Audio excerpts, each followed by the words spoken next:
Hi, Jim Pax-Hot. I just did a podcast interview with Action Martial Art Magazine, the show hosts Ross and KJ, and I want to share it with you.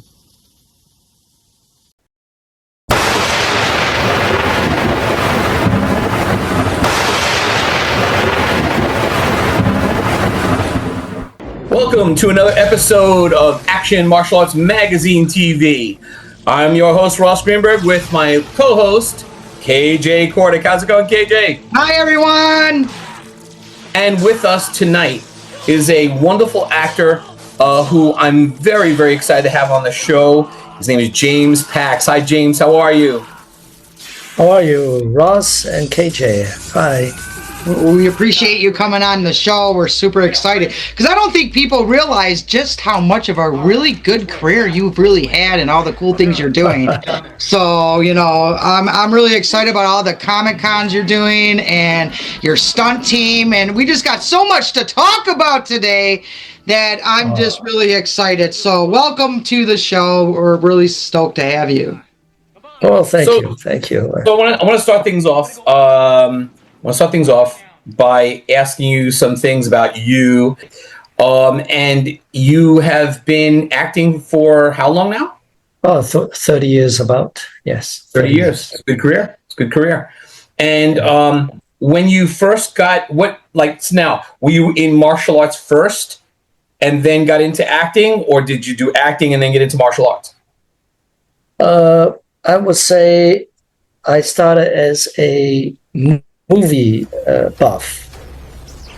I was a movie buff of a lot of Japanese black and white samurai movies. Oh, yes. That I began watching when I was in Hong Kong, which was all in black and white, but those were the greatest action Japanese samurai movies ever made, like Kurosawa, the director, and of course his wonderful acting. But, the Seven Samurais and so many of them, Yeah, when they did Zatoichi. I love that. Zatoichi too, all of them. Yeah. They were all great, with great action. And you see these warriors, as soon as they draw the sword, it has to draw the blood in one cut only. Unlike the Chinese Kung Fu movie, you go through 100 different moves. And you might punch them, hurt them, but you don't draw the blood and they don't drop on the floor. But that's the difference between the Japanese samurai and the Chinese Kung Fu, which I think they're both good. And that's how I began to learn about action movies. Yeah, that's what people are looking for in those each type of niche markets, right? The samurai thing, they want to see them chop, chop, chop. It's like when you watch a shark movie, I sit there going, when's the chomping going to start? Come on. Yeah. So the same thing with the Kung Fu film. I want to see pop, pop, pop, pop, pop, pop. I want to see them banging away, and jumping around and moving around, fancy moves. Whereas with the samurai, you're waiting for them to cut somebody's head off. Wow.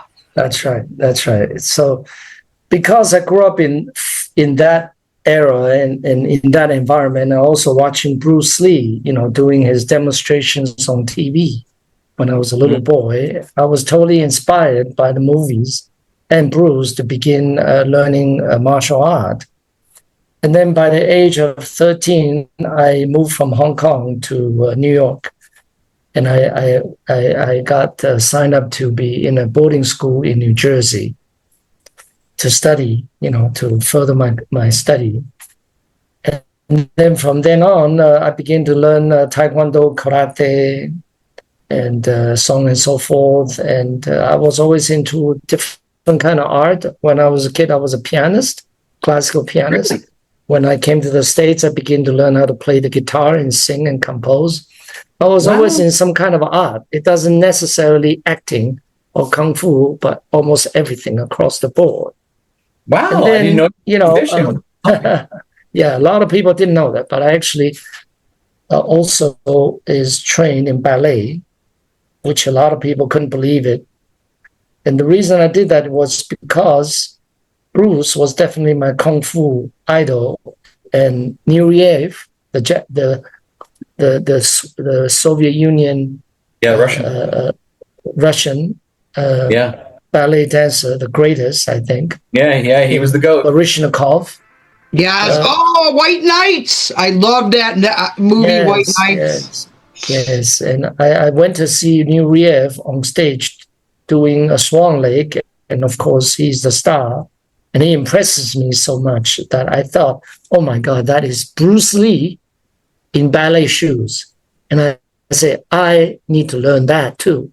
So I began to take up lessons at the Joffrey Ballet. And I became a ballet dancer about 3 years later. Nobody could believe it, that I could achieve to become a professional dancer in 3 years. I said, because I was a Kung Fu man to begin with. I was already limber. Yeah, you were that, and you're also very graceful.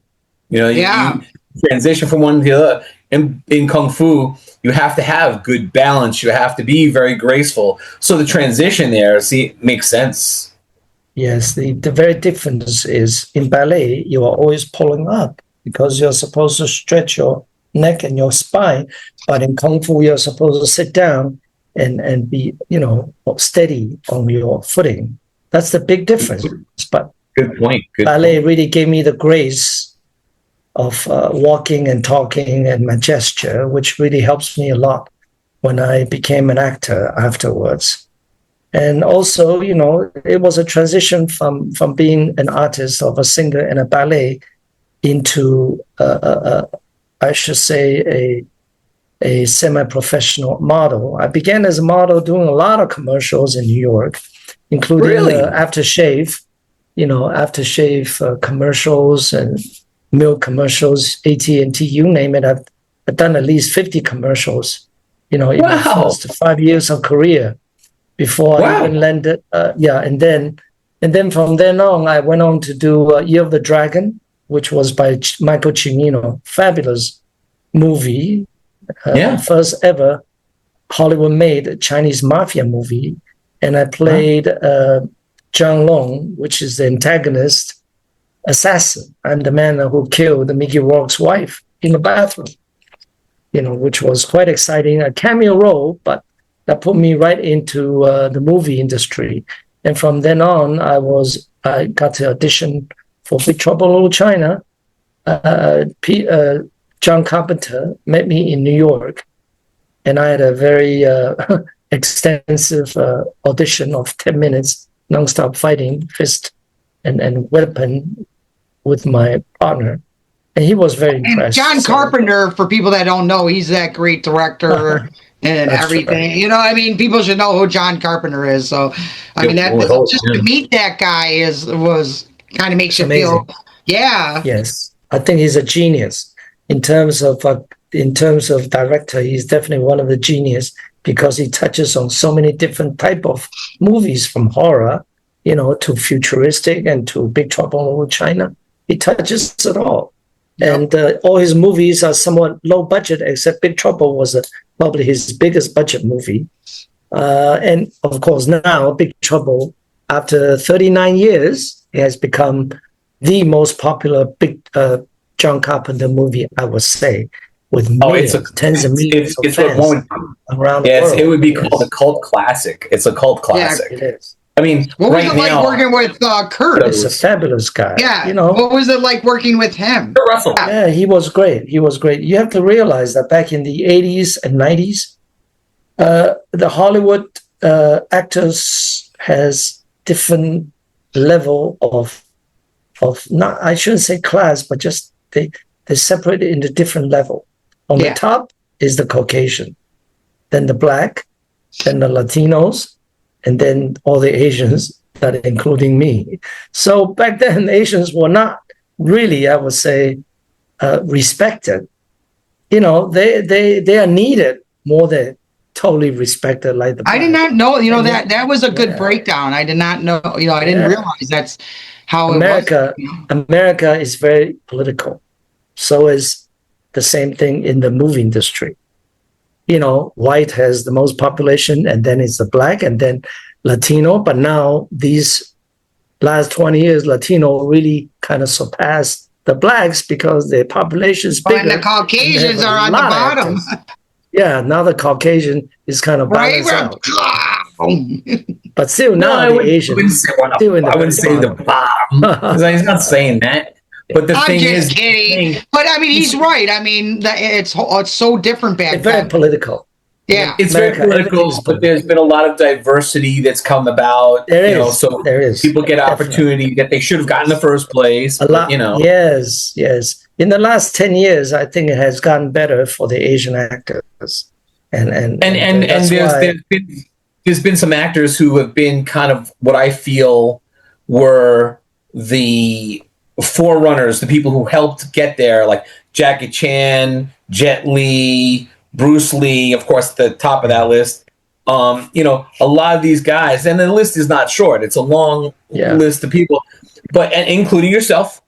And the thing is that I think it's one of those things where they say their time has come, and now with action films being very big, and you see, like right now, I enjoy going on various platforms like Tubi and Amazon and things like this, and you can literally I love how I could go onto Tubi, and there's literally a section where you can click for just Asian films, Asian classic films, action films, and I could and these are all my favorite stuff.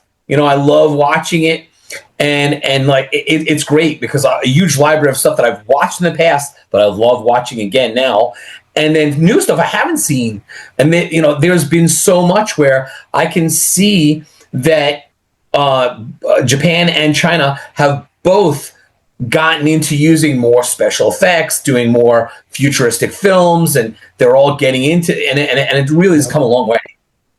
Yeah, it is. It is definitely, everything is becoming more diverse, and China has produced more movies than ever. I can't say they're all good, but at least it's taking over the world market.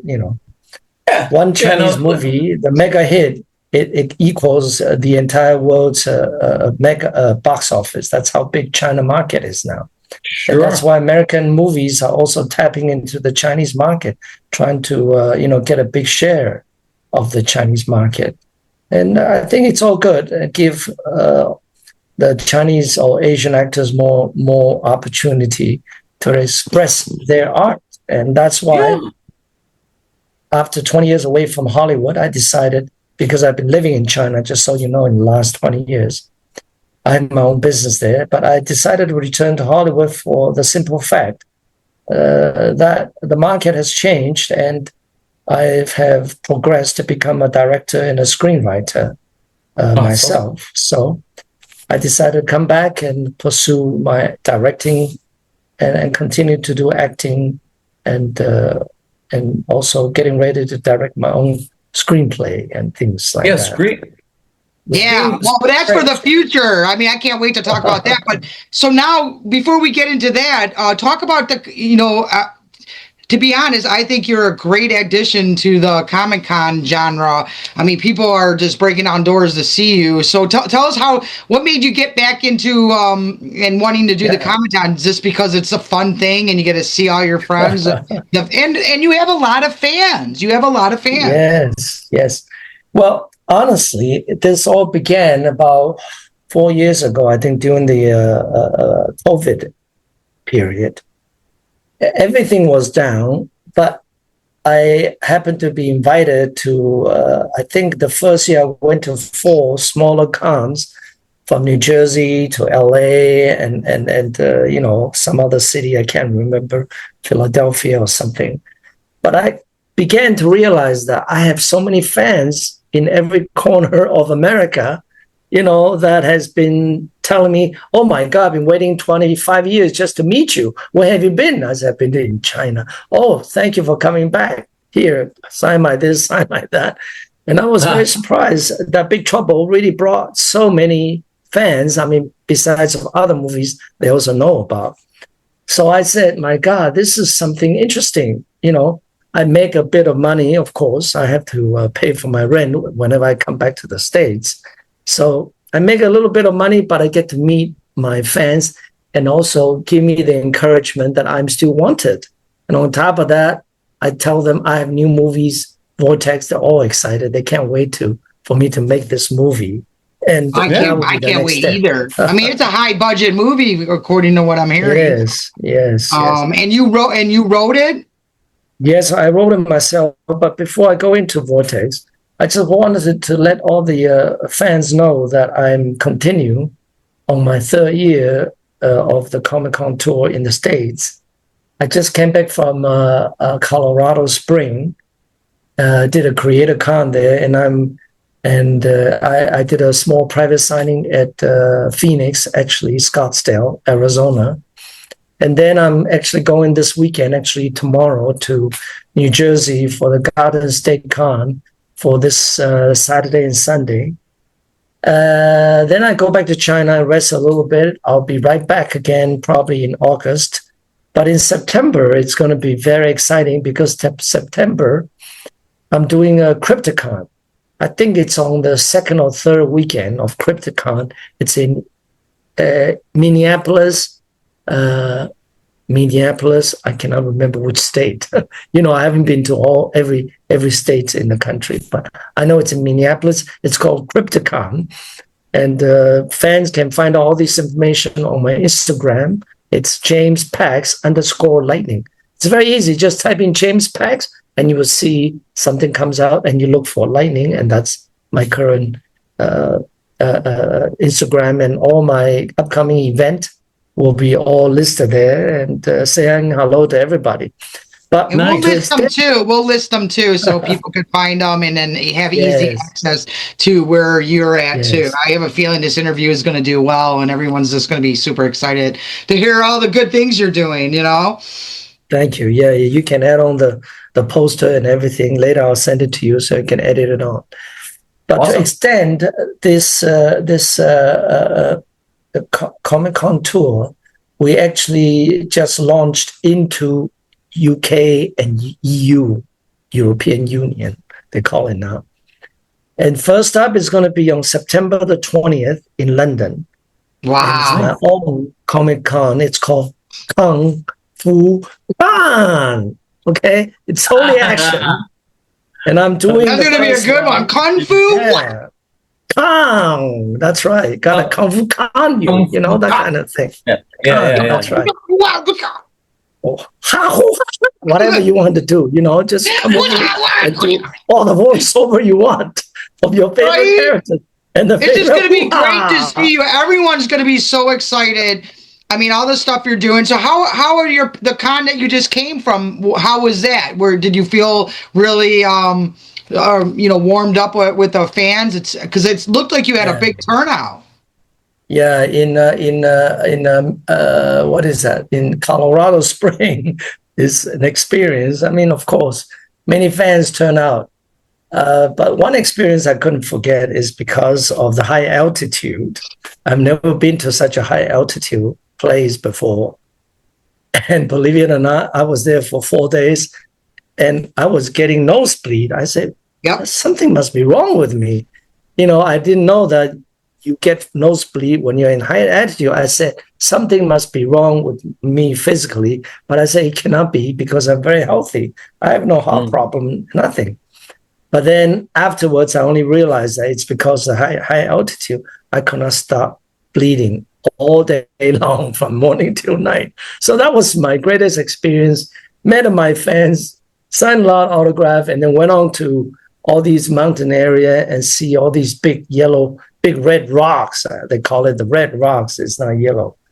And it's beautiful, absolutely beautiful. And I'm supposed to go back again next year in April. I can't talk about it yet, but there will be another con there in Colorado Spring. But nice. Continue to talk about the London Kung Fu Con. I'm actually doing a reunion of Big Trouble in Little China. Okay? Oh, really? It's going to be big. The reunion of Big Trouble in Little China, because it's hardly been done. After 49 years, the movie was released in 86. Yeah. And this time I'm going with Donald Lee, who actually played Eddie, the cousin. Eddie. Yeah. Probably remember Eddie. He has a good part. I know all the characters. There you go. Yeah, he's very funny, he's got a squarish face and very cold kind of comedy actor. And he just looked funny in it. and he just keeps everybody company getting into the fight scene that he's not supposed to be in, and kind of being a sidekick of Kurt Russell, fighting all the gangs and all of that. So it's great, I mean, we're very sorry to say that and to hear that Peter Kwong passed away. So I said, my God, James Hahn, who played the old devil, is already 93 or 94. I just spoke to him. James Hahn played David Lopan. That's right, Lopan. And he's already 94, got his big stars on the Hollywood, movie walk, which I congratulate him. Yeah. But I said to myself, if I don't do this quickly, somebody's going to go again, and I'll be doing it alone. So I said, I better do it now. So that's why I called Donald, and Donald is so excited. He joined me in London, and we're going to go on to Wales Comic-Con as well, which is on the September 20th in London, 21st in Wales, and there will be other offer coming in, throughout Europe and other parts of London. So it's going to be very exciting. Yeah, that sounds exciting. How cool to meet all your fans and give all your fans an opportunity to come out and see you and take pictures with you and really just get to know you again. I mean, because you're doing so much cool stuff. I mean, you're almost like just re-beginning. People don't even know what's going on. So here you are doing all your past work, but your future is bright too. So it's kind of cool for you to get back out there. There's an old saying that says, give your flowers before it's too late, right? So that's kind of what James is doing, is he's getting these people together now. Look how quickly people pass. You're like, it could have done something, but it's too late, right? Like you said, with James Hong. So same type of thing. You can't wait until it's too late. You have to give those flowers now. So I'm very, very happy that you're doing this. It was such an amazing film. I could pull it off. I'm a huge fan. I could pull it off. Thank you. Yes. Oh, it was amazing. I mean, I want to just touch on this for a second.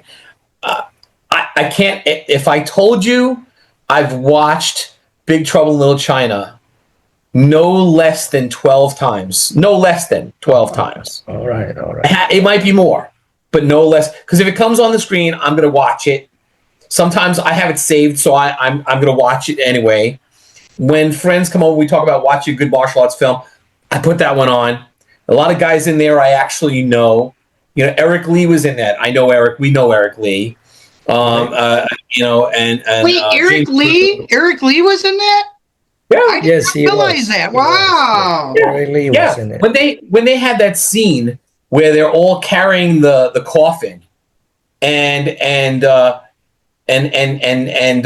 Kurt Russell says, "Hey, these guys that you're talking about, these major bad guys," he goes, "They don't happen to wear red," and it's like, "Yeah, that'd be them." He goes, "We got a problem," and all of a sudden, a big fight breaks out, and they drop the coffin, and they pull out all sorts of stabs, and swords, and stuff, and they're all making the sacred signs. They know who's on whose side, and they're having this major fight, and it is incredible. The choreography of this thing was insane. That's right. It was so good. It was so good. He watched it more than 11 times.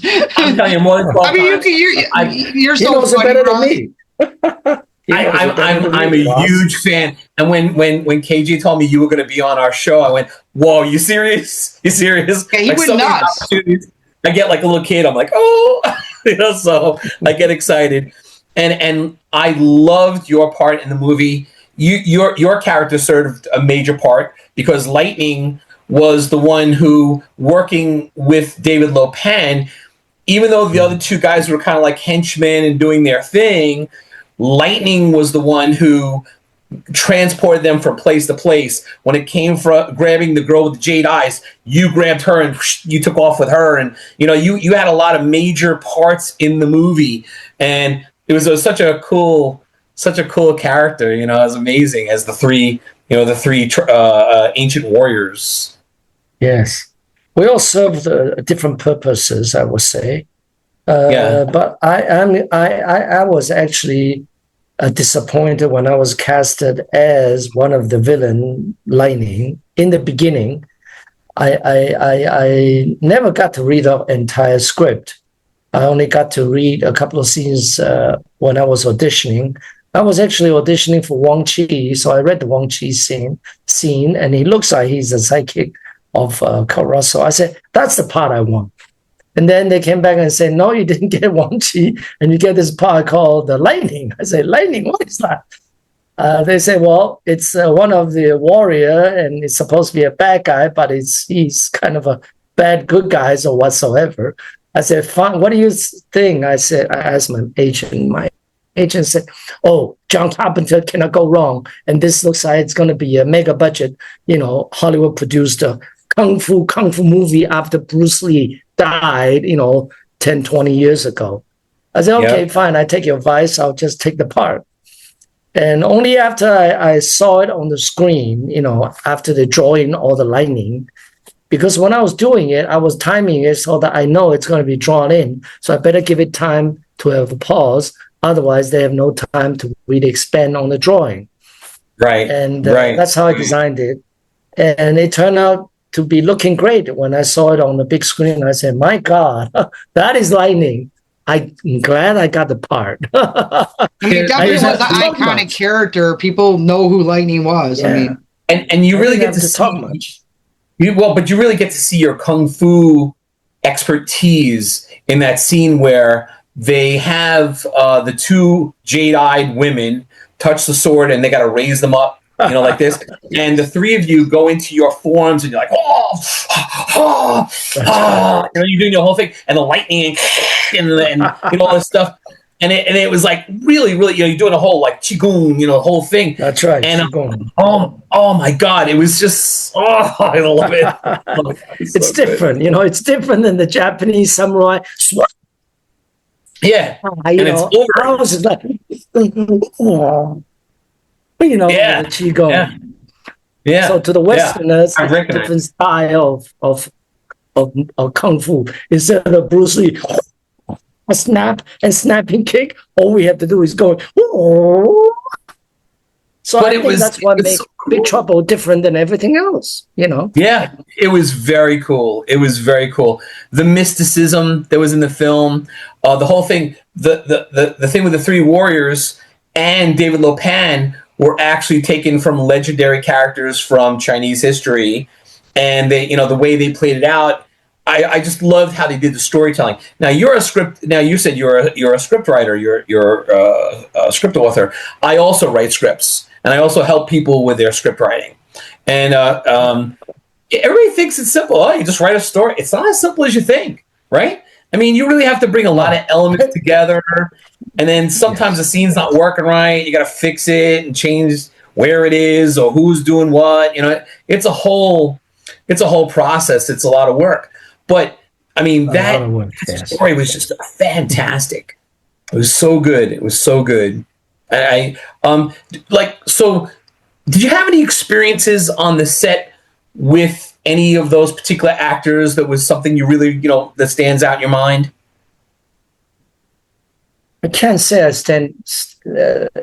First of all, I was kind of a new kid on the block when I arrived in LA. It's my first time in LA and being in the movie industry, so I didn't know anybody.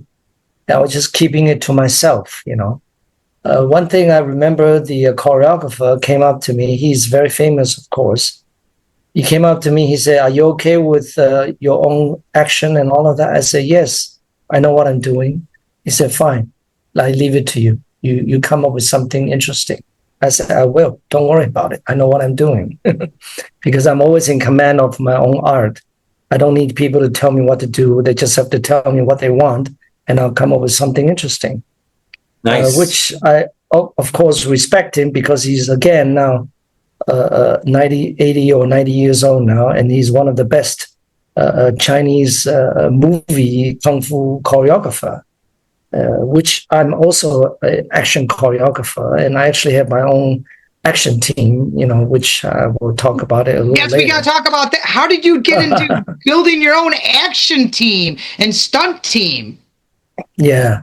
Well, it actually began, when I moved back to Asia, because in the 90s, I was doing very well, a lot of movies, a lot of TV series, The Nasty Boys for NBC. I was playing a lead along with Benjamin Bratt, playing a narcotic agent and all of that. Made quite a bit of money, and I would venture on into Hong Kong and starring in movies with Michelle Yeoh, the Heroic Trio, which is again a very big international cult movie now. I just felt that every time I come back to the States, because I star in my own movie in Hong Kong, and then I come back here, strangely enough, they still don't offer the parts to me without auditioning. I said, how could that be when I'm already worth so much money? Michelle Yeoh's movie, The Heroic Trio, did 20 million USD back in the early 90s. That is already a mega hit, in Asia. And yet when I come back here, they treated me like just another actor. They said, oh, you got to go and audition for. I said, what the fuck am I doing here? That I'm not getting the respect I deserve. I said, hell with this. I just took off and went back to Asia. Never came back again. From 97 on, I just moved on to Asia. I was doing concerts in Las Vegas, Chinese concerts. I was already doing my own business. And then went on to Asia and lived there for 20 some odd years. And that's when I began to produce my own shows. I got together a group of wonderful Chinese young people. They are all into Shaolin Kung Fu and different type of Kung Fu. And I organized a group and sent them to Europe.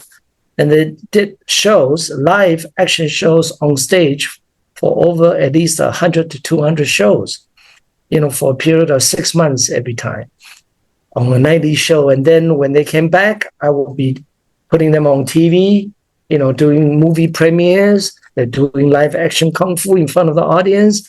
And Jackie Chan and Jet Li were among the audience, when we are doing our own Kung Fu show. We'll make this. I definitely think you're underrated, and you like you said, you deserve way more respect for the caliber of who you are in the business, and I agree with you on that. Like you and your manager and I were talking, like she says, you're cover material, not inside material. And I agree with that, especially with all the good things coming out. So, your manager is the best. She really went to bat, and I know she does the Cobra Kai and Samantha Wynn, but I just love her. She is definitely, advocates, and she does it the right way. I told her the way she manages it was so impressive that I'm like, who do you want me? I'll do whatever you want. It's like, so I'm excited because we're bringing a Comic-Con to Chicago that she's going to be heading, and she invited me to work on it, and I'm super excited about that. Because her work ethic is so good that we're excited. I like working with people that are workers and doers, and not only starters, but are finishers. Because a lot of people don't finish in this. Start, but they don't finish. I'm a finisher. That's right. Yes, you're right about that. A lot of people know how to start, but don't know how to finish. Yes. Yep. Well, not just that, but not everybody always hits the scene and right away they go, oh my God, Look at a guy let's say, Tony Jaa. Tony Jaa, from En Banc, right? He did Tony Jaa. There's a guy who hit the scene. People were amazed with a lot of his, moves and the way he could jump up high like that. And he brought a different style of martial arts, an Indonesian style of martial arts. And people were like, what is this all about? But it took time. But he eventually made a place for himself in the, the movie industry. Yeah. So, that's the thing. It's the exposure and the time put in, Yeah. I'm a big fan of Tony too. And in my Vortex, I'll be bringing him in to play a part as well. But he will need to sharpen up his English, that's for sure. Yes. I can teach him. Yes. Tony also underrated. He has some contractual problem with his, he's actually from Thailand, from his Thai manager. He broke off with them, but after he broke off, he still has some kind of problem still. I really think he's underrated because I really think he should be as big a star as Jason Statham. Except Tony doesn't speak much English yet. I think that's one of his, how should I call it, his shortcoming.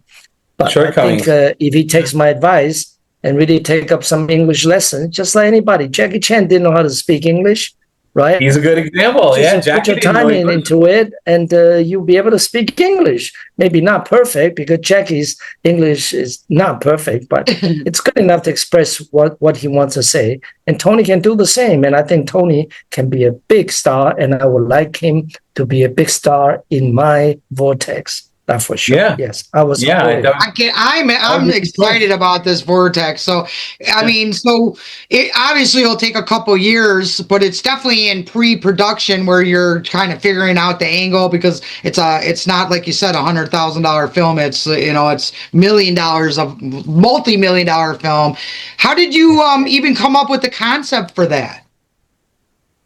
Well, I have to say, being well educated, with a degree not in script writing, but more in business, really gave me a good foundation in terms of to be a thinker. When I was younger, I was more into the muscle man and the kung fu and the action and how to kick as fast as Bruce and how to punch as quick as Bruce. But as I got older, past 30s, I became a thinker. I said, am I going to be doing this acting all my life, trying to be not just Bruce Lee, but Marlon Brando, because he was one of my favorite actors. And a lot of people say I have the same kind of talent like Marlon, because if you look at the movies I made and the parts I play, every one of them is very different than the other. From age 25 to 60s, I played them all when I was in my early 30s. And I said, but when am I going to get to play a lead in an American movie? This is back in the early 90s.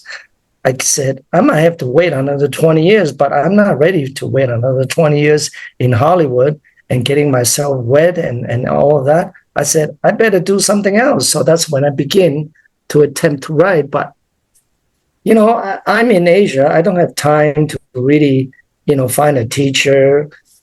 But I'm a self-learner, and I think that's part of being educated. I learn everything on my own, including organizing concerts in Las Vegas, with a $500,000 budget. I got it done like that in 3 months. And the same thing when I said, I want to do something, boom, James, get it done. I'm going to start it, and I have to finish it. Yes. And that actually began 20 years ago when I began to write script on my own with a little bit of advice of one of my young friend who was a scriptwriter. But she never really rewrite anything for me. She just said, oh, you need to do this, you need to do that, you need to structure this, you need to structure that. I took a few phrases in, boom, boom, boom. I'm starting to try out things. But I can tell you, Ross, you're right. It's not easy to write a script. It's easy to write any script. But to write a script that really tells a good story and really affects people's emotion, that is definitely not easy, because it took me 20 years. Now I can sit here and say, I am a scriptwriter, because I know I'm very good right now. But it took me exactly 20 years to accomplish that. But I'm glad I did it years ago. I have an independent film that's coming out called Broken Souls. It's about PTSD.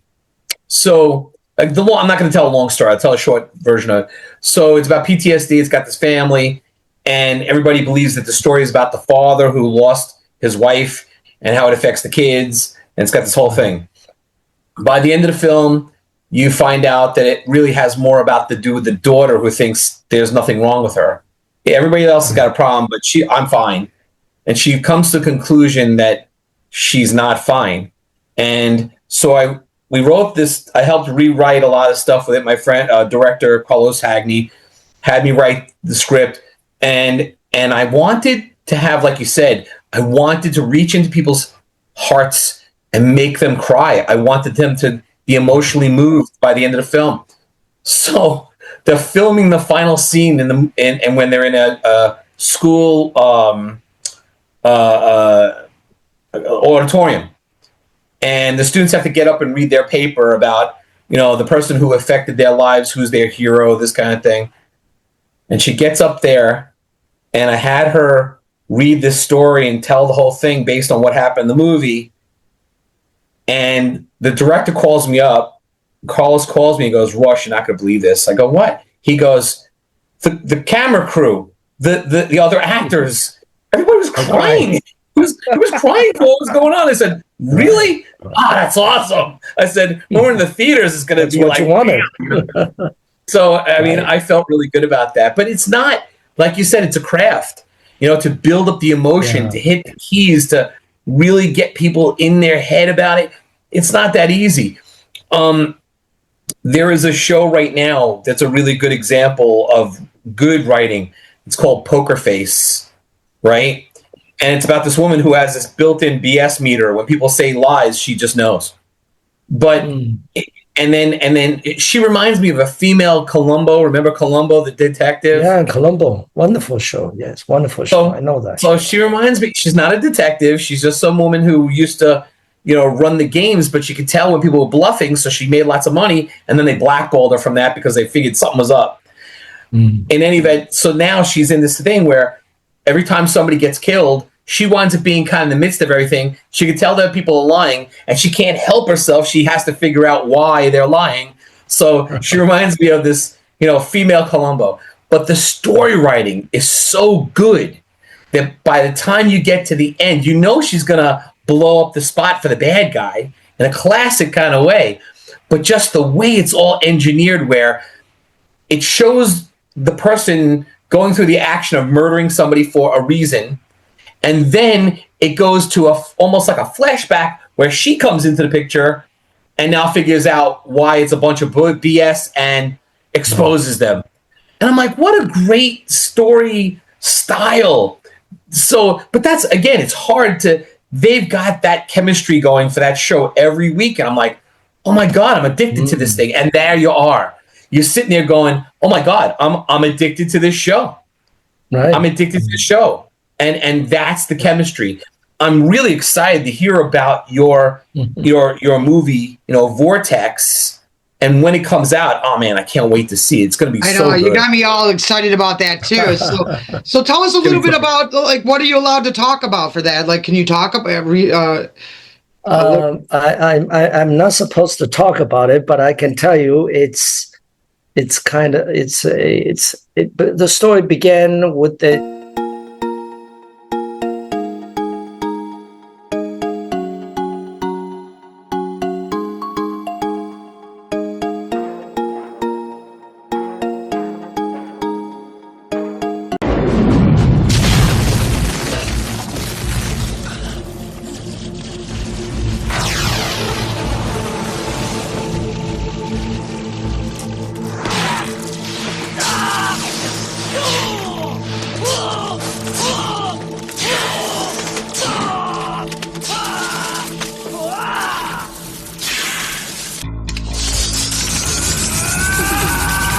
Hi, James Pax. Finally, we're kicking off our European tour of Kung Fu Con. First up, it's going to be in London. The theme is going to be on the reunion of Big Trouble in Little China. It's going to be at the St. Thomas More Comprehensive School, LD, at a train station called Eltham, Greenwich, from 8:30 to about 5 p.m. So make sure you get there early. And of course, you can reserve your ticket ASAP. My co-star, Donald Lee, who played Eddie, Kurt Russell's sidekick, will be there with me. Get us out of here. Great. Here, Jack. Hey, I'll trade you. All right, which way? Fast, before they wake up. There, I think. Down there. Safety! Yeah. Wait!